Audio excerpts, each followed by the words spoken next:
Mexico City, a sprawling urban jungle brimming with life and steeped in history. As you move through its streets, you're greeted with the vibrant hues of colonial architecture standing tall against the backdrop of modern skyscrapers. In the early morning, the city begins to stir. The sun glows softly on the pastel-colored buildings, and the scent of fresh tamales and street-side tacos lingers in the cool air. Mexico City is alive, a pulsating heart of culture, where tradition mingles effortlessly with progress. Here, mariachi bands serenade at every street corner, filling the air with melodies that have echoed through centuries. Ancient Aztec ruins lie tucked between bustling neighborhoods, whispering tales of the past, while the rhythm of life beats ever onward. Street vendors hawk everything from hand-woven crafts to vivid murals, each capturing a slice of Mexico's artistic soul. The city's people are its greatest asset, a population as diverse as the sprawling neighborhoods that house them, from the upscale Polanco district to the packed markets of La Merced. But Mexico City is a city of extremes. While the wealthy dine in high-end restaurants offering haute cuisine, a few streets away, many residents scrape by, their lives a daily hustle in the chaotic urban sprawl. The contrast between luxury and hardship is stark. $1 million mansions line the avenues of Lomas de Chapultepec, while makeshift homes made of corrugated metal and tarpaulin can be found in neighborhoods that are often neglected by the government. The city's charm and grit coalesce into a unique cultural experience, but with it comes an undeniable sense of inequality. Yet beyond the dazzling art, music, and cultural landmarks lies a darker, more troubling reality, one that permeates the lives of many women who live in fear. Mexico City has become synonymous with a growing epidemic of violence, particularly violence directed at women. Femicide, the targeted killing of women because of their gender, has been an alarming trend in Mexico. It's an issue that casts a long shadow over the bustling metropolis, with headlines of missing or murdered women haunting news cycles and social media platforms. Women in Mexico City often walk the streets with caution, aware of the lurking dangers. Many are no strangers to the harsh realities of gender-based violence. In this city, where some women have risen to powerful positions in business, art, and politics, others are constantly reminded that their safety can be compromised in an instant. Public outcries and protests for justice have taken over the city's main squares and streets in recent years. Protesters, mostly women, gather in droves, chanting "Ni una menos," not one less, as they demand an end to the gender violence that has become too frequent a topic in their conversations. The rising tension has transformed Mexico City into a battleground of activism. Massive protests regularly shut down the city, with women demanding safety, justice, and accountability. Statues have been painted over with feminist slogans, and walls of government buildings have become makeshift memorials for victims of femicide. The outrage is palpable, a symbol of both resilience and frustration, as cries for justice often fall on deaf ears. In the midst of this deeply rooted crisis, Ingrid Escamilla's story unfolds. A young woman full of life and promise, living in the very city that seemed to offer endless opportunities. Ingrid was a woman who, by all accounts, had a bright future ahead of her. She had moved to Mexico City, like many, in search of better prospects and greater opportunities. She had dreams of making a difference, of building a life in this teeming metropolis where anything seemed possible. But on a tragic day in February 2020, the life that Ingrid had worked so hard to build came to a horrific and brutal end. Her murder sent shockwaves not only through Mexico City, but through the entire nation. What made Ingrid's death even more harrowing was not just the act itself, but the way it was sensationalized and mishandled by authorities and media outlets. Ingrid's case quickly became symbolic of the deeply rooted issues of femicide in Mexico.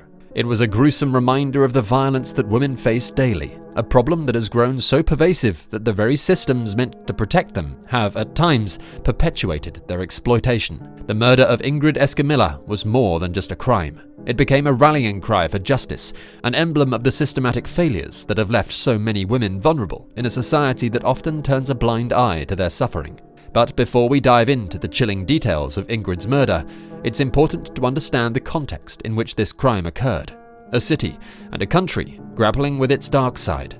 Mexico City may be known for its beauty, culture, and history, but for women like Ingrid, it is also a city fraught with danger, where the very act of existing as a woman can make you a target. Ingrid's story is not just a story of one woman's tragic fate.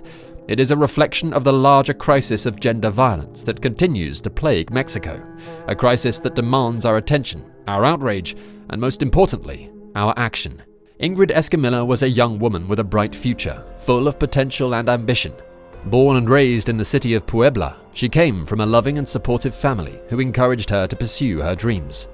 Puebla, known for its rich history and cultural heritage, was where Ingrid's story began. But like many others from small towns in Mexico, she sought out the excitement and opportunities of the capital, Mexico City. At just 25 years old, Ingrid was filled with hope and determination. Described by friends and family as a kind, intelligent, and hard-working person, she was the type of individual who lit up a room with her presence. Her smile was infectious, and she had an undeniable warmth about her. Those close to Ingrid often spoke of her generous nature. She was someone who genuinely cared about others and was always ready to lend a helping hand. Ingrid's academic journey reflected her ambitious spirit.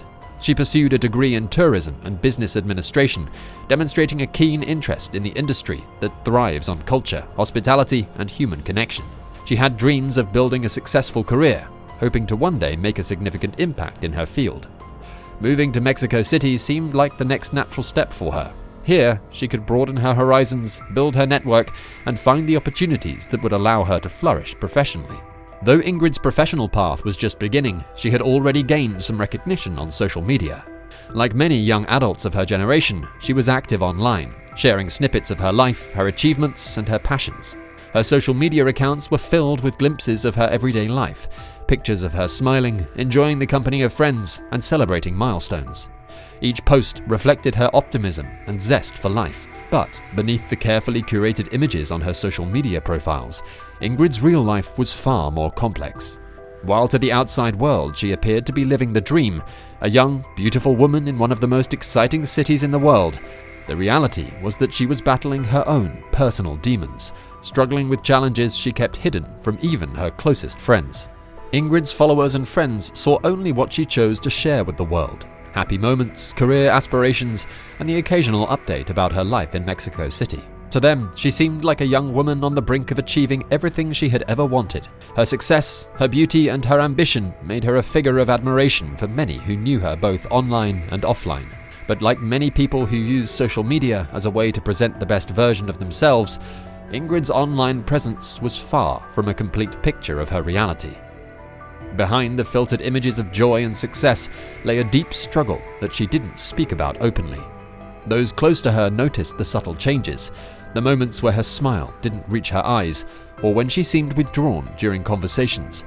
Yet Ingrid was determined to push forward, always projecting an image of strength and perseverance, hoping that whatever challenges she was facing would eventually pass.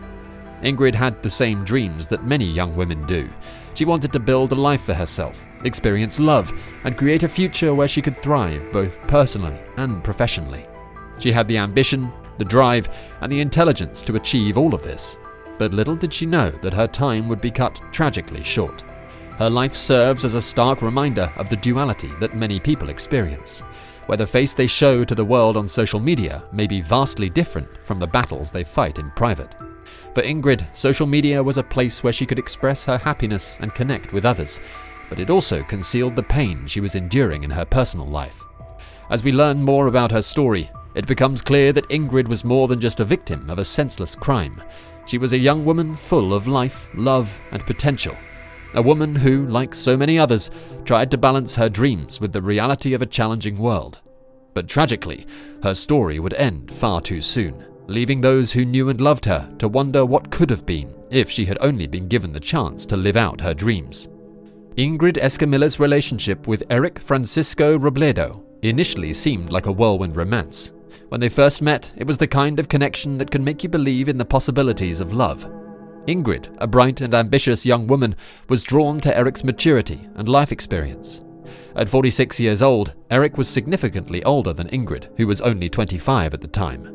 While the age gap initially may have seemed like a bridge of wisdom and experience, it quickly became a vehicle for control and manipulation. From the outside, their relationship might have appeared stable at first, but beneath the surface, it was anything but. Over time, subtle signs of Eric's controlling behavior began to emerge. Friends and family started noticing a shift in Ingrid's demeanor. The once vibrant and social woman they knew began withdrawing into herself, growing quieter, more reserved. As time passed, Eric's insecurities took center stage in their relationship. He began showing signs of jealousy and possessiveness, making it clear that he wanted to control Ingrid's actions, movements, and even her thoughts. One of the most alarming aspects of their relationship was how Eric used his age and life experience to manipulate Ingrid. He made her feel dependent on him, subtly convincing her that she needed him for stability and emotional security. This dynamic only grew worse as Eric became more controlling. He isolated Ingrid from her loved ones, cutting her off from the people who might have helped her. This isolation is a common tactic in abusive relationships, where the abuser seeks to create an environment in which the victim feels like there is no one they can turn to, reinforcing the abuser's control. As the months passed, the relationship's cracks widened.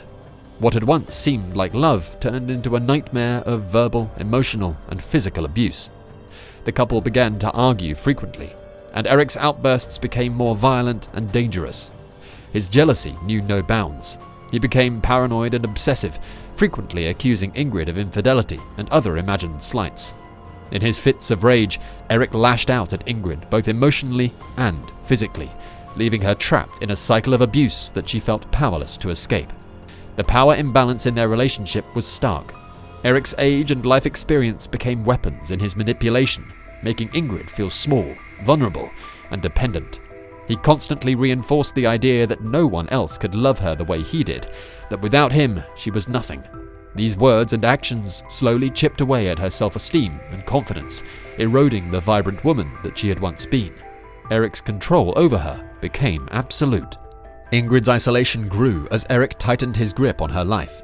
She stopped confiding in friends and family, perhaps out of fear of judgment or retaliation from Eric. She was trapped in a cycle where the abuse only escalated, but leaving felt impossible.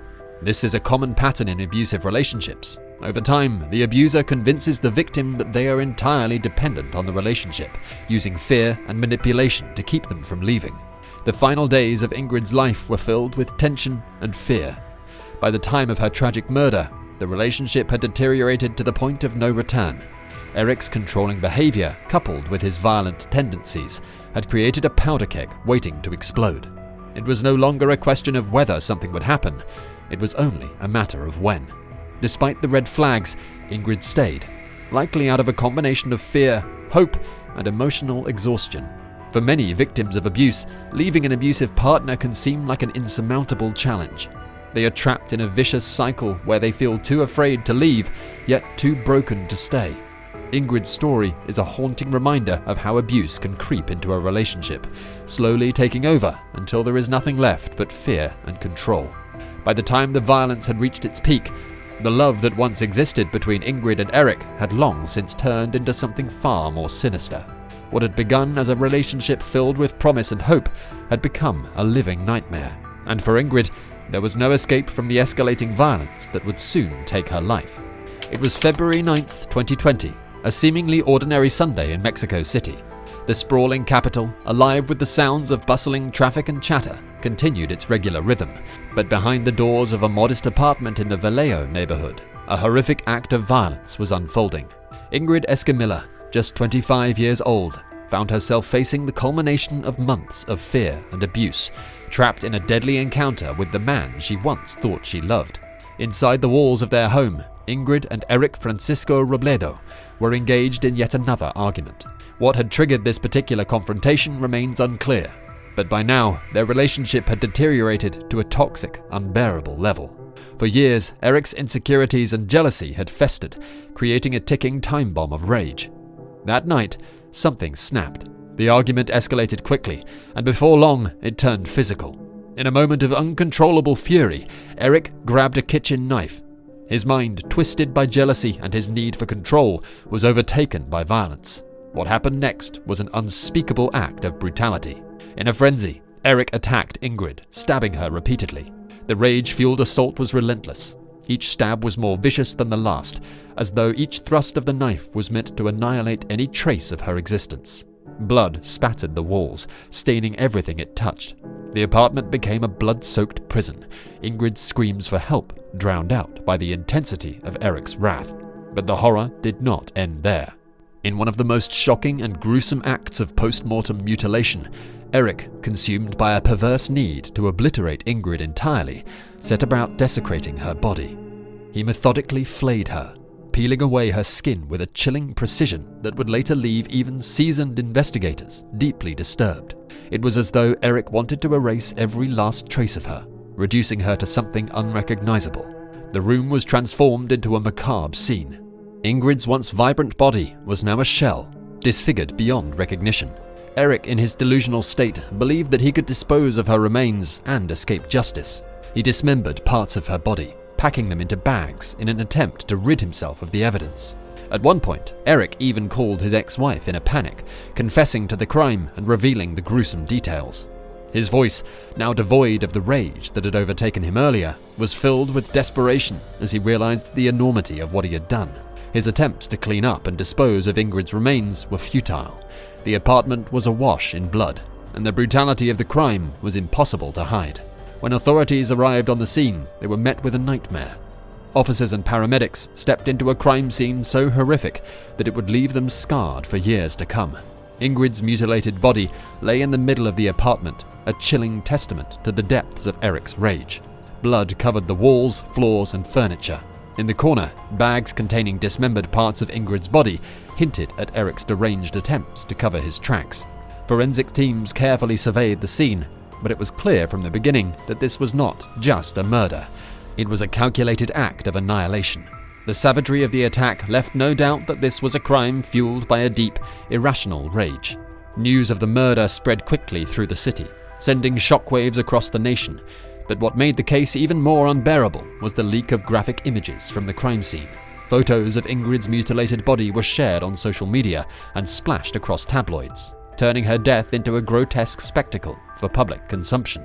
The leak of these images sparked outrage, further deepening the wounds of those who loved her and igniting a nationwide conversation about femicide and the treatment of women in Mexico. Ingrid Escamilla's murder was not just a crime of passion. It was the culmination of a relationship built on control, manipulation, and violence. Erik, unable to control his jealousy and anger, destroyed not only Ingrid's life, but also her dignity in death. What he left behind was a shattered family, a grieving nation, and a city that would forever be haunted by the memory of this unspeakable tragedy. The gruesome nature of Ingrid's death and the subsequent mishandling of the crime scene would leave an indelible mark on Mexico City and the country at large. It became a symbol of the epidemic of gender violence that has plagued Mexico for years, an epidemic where women like Ingrid are silenced in the most brutal ways simply because they are women. The news of Ingrid's murder spread quickly, but it wasn't just the crime itself that caused outrage, it was what followed. Images of Ingrid's disfigured body were leaked to the press by authorities, and soon they were all over social media and news outlets. In an act of utter disregard for the victim's dignity, these images were splashed across front pages, shared online, and circulated as though they were mere pieces of gossip. This wasn't just an invasion of privacy, it was a brutal re-victimization of Ingrid. Her family, already devastated by her death, had to endure the trauma of seeing her body displayed for the world to see. It was a moment that highlighted a deeply rooted problem in Mexico, the lack of respect for victims of violence, particularly women. The public's response was immediate. Outrage swept across Mexico, with women's rights activists leading the charge. Protests erupted in the streets, demanding justice not only for Ingrid, but for all victims of femicide. Placards bearing Ingrid's name became a symbol of the fight against gender violence, and her face became the face of a movement. The investigation into Ingrid Escamilla's murder was swift and methodical, starting the moment police arrived at the crime scene. Erik Francisco Robledo, her 46-year-old partner, was arrested on the spot, covered in blood and with no intention of resisting. His initial confession came with chilling ease. He admitted to killing Ingrid during a heated argument, stating that he had lost control. Erik's detached demeanor during his confession unnerved both law enforcement and the public, particularly when he described the brutal manner in which he mutilated Ingrid's body in an attempt to erase any evidence of his crime. As investigators began to piece together the events of that horrifying evening, the full extent of Erik's actions became even more disturbing. The couple had been living together in their apartment in Mexico City's Vallejo neighborhood, a seemingly quiet area. On the night of February 9, 2020, what started as a verbal argument quickly escalated into unimaginable violence. In his rage, Erik grabbed a knife and stabbed Ingrid repeatedly. But what made the crime even more shocking was what happened after the murder. Erik did not stop with the stabbing. In a grotesque attempt to conceal his crime, he skinned Ingrid's body and tried to dismember her. According to his confession, he had planned to dispose of her remains to prevent authorities from identifying her, an action that spoke volumes about the depth of his twisted state of mind. The forensic team found Ingrid's remains in the apartment's bathroom, alongside the blood-stained knife used in the attack. The walls were splattered with blood, a gruesome reminder of the violence that had unfolded in what was once their shared home.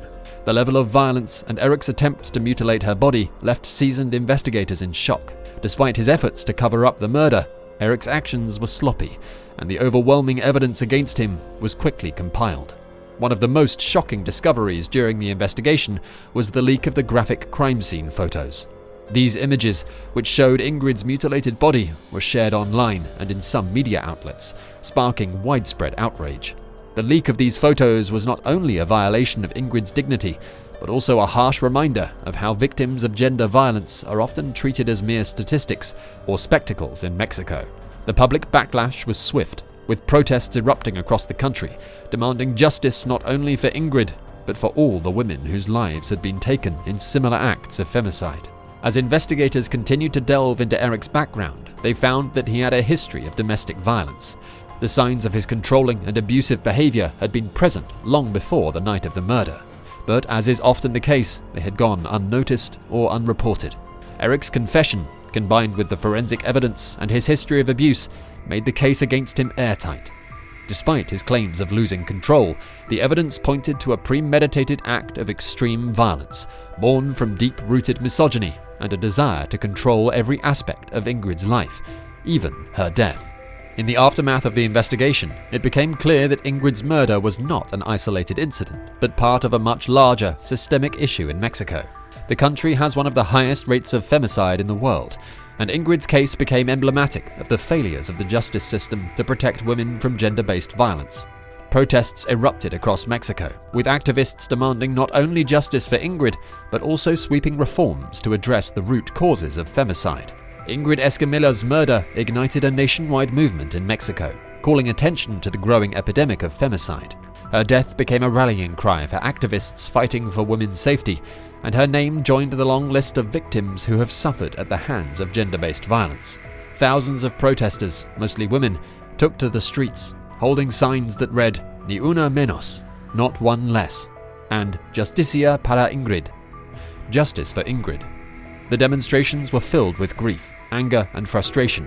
Anger not only at the brutal way that Ingrid was killed, but also at the systemic failure to protect women in Mexico. The protests highlighted the grim reality many women face in Mexico, where femicide rates have steadily risen.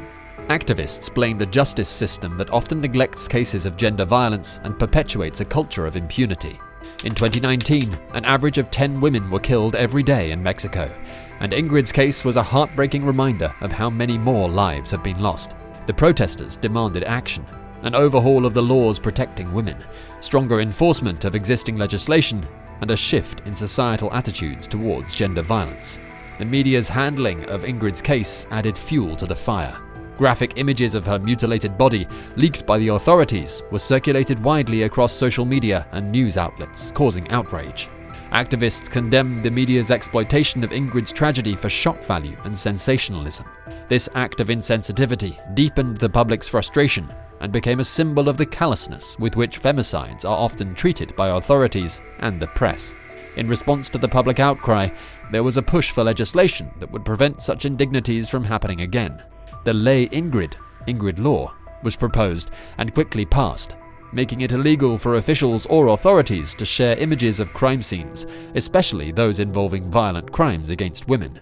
This law was a direct response to the leak of Ingrid's photos and was seen as a step toward protecting the dignity of victims and their families.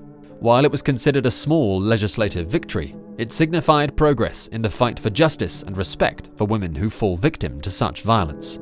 Ingrid's murder became not just a symbol of the rampant femicide problem, but also a moment that forced the country to confront the broader issues of misogyny, media ethics, and government accountability. Her death left a profound impact on the national consciousness, turning grief into action, and solidifying the Ni Una Menos movement as a powerful force in the ongoing struggle for women's rights and safety in Mexico. Ingrid Escamilla's murder was a tragedy, one that shook Mexico to its core and brought to light the pervasive issue of femicide. Her death was not in vain, however. It sparked a movement, a collective demand for change, and a call for justice that could not be ignored. But as we reflect on Ingrid's story, we must remember that she was more than just a victim. She was a daughter, a friend, and a young woman with dreams and aspirations.